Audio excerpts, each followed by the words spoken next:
आपको करना क्या है कि एक इस तरीके का लकड़ी का चौकी ले लेना है। उस पे आपको इस तरीके से लाल पीला कपड़ा आपने ले लेना है और इस तरीके से उस पर डाल देना है।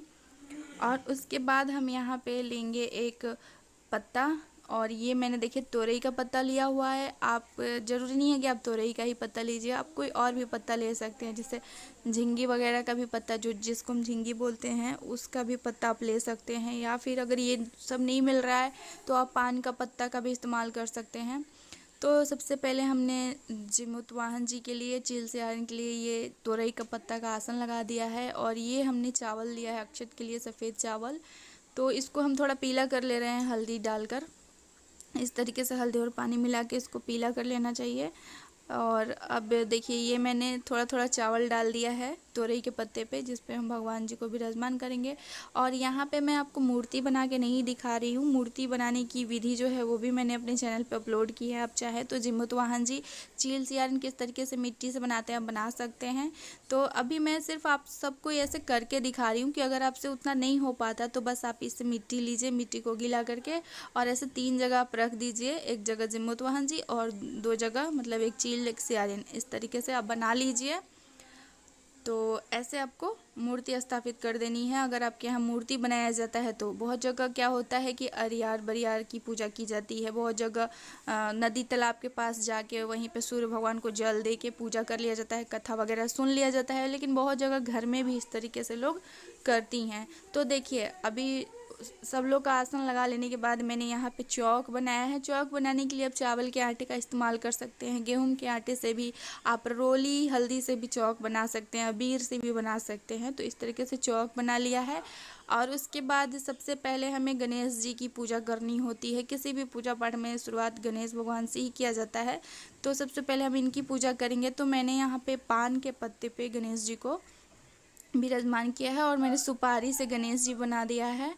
तो सुपारी में मौली लपेट के इस तरीके से थोड़ा सा अक्षत रख के और वहाँ पे हमने गणेश जी को, तो सबसे पहले हम गणपति बाबा की पूजा करेंगे। इसके लिए क्या करना है कि आपने फूल या फिर अगर कुसा लिया हो तो कुसा से, हाथ में आप सोने का रिंग अगर पहने हैं तो कुसा लेने की ज़रूरत नहीं है। अगर आपने नहीं पहना है तो आप आम के पत्ते को भी आप अपने उंगली में फंसा लीजिए। तो सबसे पहले आपको स्नान करवाना है, उसके बाद आपको वस्त्र रूपी कलावा चढ़ा देना है। फिर आपको रोली कुमकुम ये सब लगाना है, रोली लगाना है, कुमकुम नहीं, और हल्दी। उसके बाद आप पुष्प चढ़ा दीजिए गणेश भगवान जी को।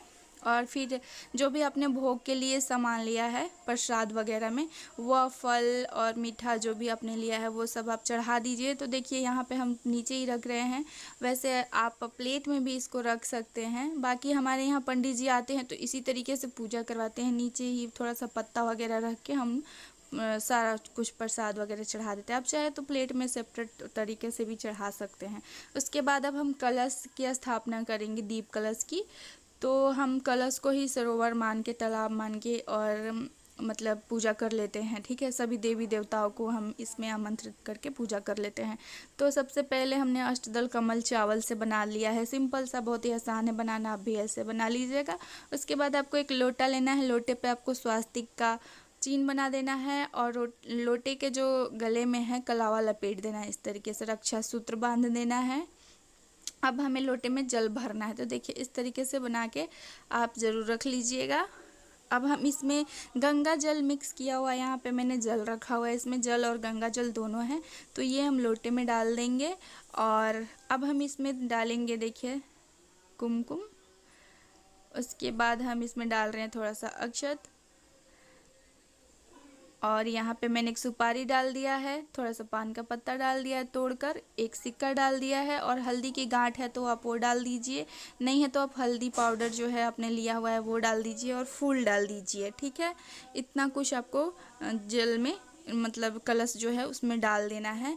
और एक सिक्का डाल दीजिए आप, ठीक है, एक सिक्का भी डालना होता है तो आप डाल दीजिए। ये सारा कुछ डाल लेने के बाद आपको अगर आम के पत्ते मिलते हैं तो आप इस तरीके से 5 पल्लो ले लीजिए, आम का 5 पत्ता।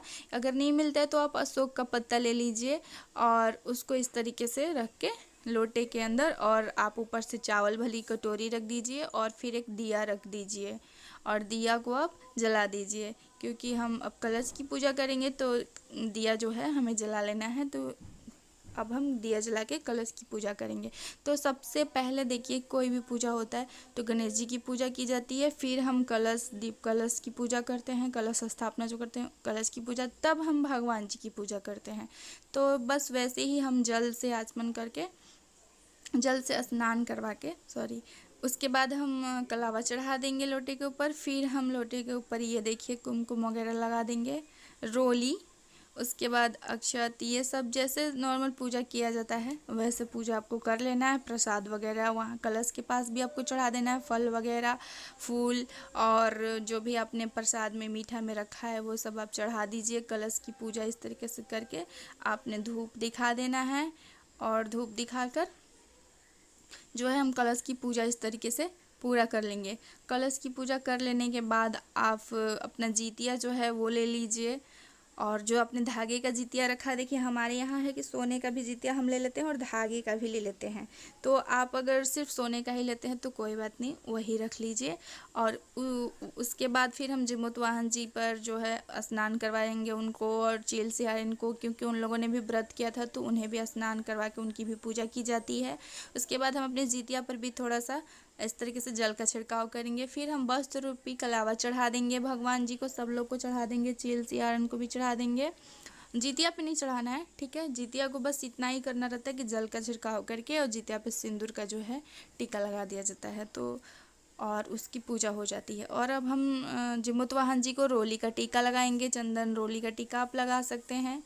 और चील सियारन को हम लगाएंगे सिंदूर से, पीला वाला सिंदूर का आप इस्तेमाल करिएगा। इस तरीके से पीला वाला सिंदूर का हम टीका लगा देंगे। तो देखिए पूजा करने की बहुत ही आसान विधि मैं आपको बता रही हूँ, आप इस तरीके से कर सकते हैं।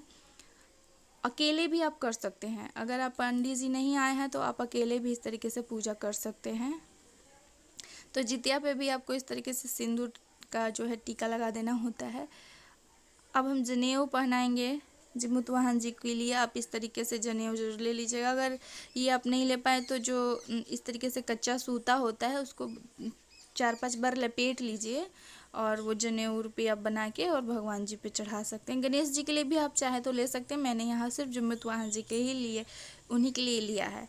और ये देखिए फूल जो है ना, ये मेरा मतलब सुबह का तोड़ा हुआ था, इसलिए शाम को ये पूजा की जाती है, तो फूल थोड़े मुरझा से गए हैं, तो मैं फूल चढ़ा रही हूँ अभी। और फूल चढ़ा लेने के बाद आपको जो आपने फल वगैरह ले रखा है और मीठा में जो रखा है, मीठा में देखिए खीरा बहुत ज़रूरी होता है फल में, आप 5 तरह का फल ले लीजिए, जो भी फल उपलब्ध हो आप ले लीजिए। तो यहाँ पे देखिए 5 तरह का फल ले लेना होता है। फ़िलहाल मेरे पास जो है मैं वही दिखा रही हूँ आप सभी को, मैं सिर्फ आप सबको करके दिखा रही हूँ अभी, इसलिए मैंने यहाँ पे नहीं उतना कुछ रखा हुआ है, नहीं मैं ले पाई हूँ। और ये हमने मीठा में अनरसा यहाँ पे चढ़ता है तो मैंने अनरसा रखा हुआ है। और ये जो चने हैं, भिगोए हुए चने आपको ज़रूर ही लेना है पूजा में, पूजा की सामग्री में ये ज़रूर ऐड करिएगा आप। तो ये हम देखिए प्रसाद अपना जो है प्लेट में इस तरीके से चढ़ा देंगे। उसके बाद जो पान हमने रखा हुआ है, पान के पत्ते, देखिए आपको ज़रूरी नहीं है कि बहुत सारे पान के पत्ते रखने हैं। पंडित जी क्या करवाते हैं, हम 5 या फिर 4-5 पत्ते ऐसे लेकर आते हैं और उसी में से तोड़ तोड़ के वो बहुत सारे देवताओं की पूजा करवा देते हैं। यहाँ पे तो मैंने सिर्फ गणेश जी का पूजा किया है, कलश का पूजा किया है और फिर जिमुत वाहन जी का, लेकिन जब पंडित जी आते हैं तो बहुत पूजा करवाते हैं, विष्णु भगवान, लक्ष्मी जी और सभी लोगों का पूजा करवा देते हैं, ठीक है ना। तो इस तरीके से प्रसाद चढ़ा लेने के बाद आपको नारियल पे थोड़ा सा ऐसे रोली का टीका लगा के, अक्षत, फूल और एक सिक्का रख के और कलावा लपेट के नारियल में इस तरीके से आपको नारियल भी चढ़ा देना है। नारियल भी आप ज़रूर रखिएगा पूजा में, ठीक है। तो इस तरीके से प्रसाद वगैरह चढ़ा लेने के बाद फिर अक्षत आप छिड़क दीजिए। फिर आप हाथ में फूल लेकर और थोड़ा सा चावल लेकर कथा की जो पुस्तक होती है वो आप पढ़ लीजिएगा। इससे पहले आप दक्षिणा ज़रूर चढ़ा दीजिएगा, क्योंकि दक्षिणा में जो होता है हमारे पूजा में अगर कोई कमी होगी तो दक्षिणा उस चीज़ को पूरा करता है, तो ये ज़रूर चढ़ाना चाहिए। फिर धूप दिखा लीजिएगा और धूप दिखाने के बाद तब आप जो है हाथ में थोड़ा सा फूल लेके कथा की पुस्तक पढ़ लीजिएगा, या फिर आप किसी से सुन लीजिएगा कथा। कथा सुनना बहुत ज़रूरी होता है। कथा सुनने से भी इस व्रत का फल आपको मिलता है। जो लोग नहीं पूजा कर पाते वो कथा सुन के और जो है पूजा का फल प्राप्त करते हैं। तो आप इस तरीके से कथा पढ़ लीजिएगा। कथा पढ़ने के बाद फिर आप आरती कीजिएगा भगवान जी की। तो आरती के लिए ऐसे देखिए मैं थाली सिंपल से तैयार कर रही हूँ, स्वास्तिक बना के अक्षत और फूल डाल के, और इस तरीके से घी का दिया आपको ले लेना है और कपूर ले लेना है। और बस इस तरीके से भगवान गणेश जी की आरती कर लीजिएगा, सूर्य भगवान जी की आरती कर लीजिएगा, जिमूत वाहन जी की आरती कर लीजिएगा। तो इसी तरीके से आपकी जो पूजा है वो पूरी होती है। और जल का जो है आचमन करके प्रणाम कर लीजिएगा और अपना जीतिया, बहुत लोग शाम में ही जीतिया उठाकर पहन लेते हैं और बहुत लोग, हम लोग सुबह में उठाते हैं जब पारण का टाइम होता है। पारण के टाइम पे भी इसी तरीके से हम फूल वगैरह प्रसाद चढ़ा के, और पारण की वीडियो मैं आप सभी को अपलोड करूँगी कि कैसे करना है, ठीक है। तो अभी देखिए हम जब आरती कर लेते हैं तो ये हम खीरे का, देखिए इस तरह से खीरे पे थोड़ा सा घी लगा के और हम यहाँ पे काजल बनाते हैं आरती वाली दिए से ही काजल बना के, और इसको हम अपने बच्चों को लगाते हैं। ये लगाना चाहिए एक तरह से, पता नहीं इसके पीछे क्या रीज़न है, लेकिन हमारे यहाँ ये होता आया है तो हम लोग करते हैं। आप लोग भी कर सकते हैं, इसको करने में कोई वो नहीं है कि यहाँ पे नहीं होता है तो हम नहीं करेंगे, ऐसा कुछ नहीं है। ये बहुत अच्छा चीज़ होता है। तो इस तरीके से काजल बना के आप अपने बच्चों को ज़रूर लगाइएगा। तो ये थी पूजा की वीडियो, आप सभी को उम्मीद करती हूँ अच्छी लगी होगी। तो वीडियो को लाइक शेयर ज़रूर कर दीजिएगा। क्या चाहिए?